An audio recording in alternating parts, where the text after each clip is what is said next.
Mwenyekiti Murtaza Mangungu, pole na majukumu. Asante bwana, leta basi. Ndio mwenyekiti, nataka nifahamu jambo moja kuhusiana na kinachoendelea ndani ya klabu ya Simba. Ndio.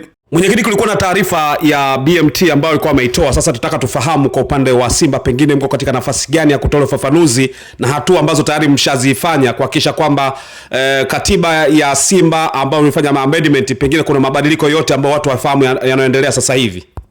Tutatoa taarifa karibuni. Ngoja tufanyie kazi, alafu tutatoa taarifa.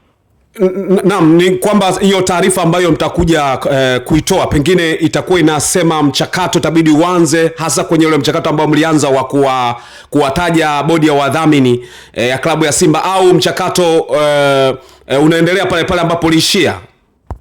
Hakuna kilichosimama, na ndio maana nilisema tutatoa taarifa karibuni. Kwa hiyo bodi ya wadhamini wanawezekana sasa hivi wanaendelea na majukumu yao sasa mara baada ya uteuzi ule ambao ambao uliufanya mwenyewe kama mwenyekiti wa klabu ya Simba. Kuna haraka ya kujua, nimekwambia tutatoa taarifa karibuni.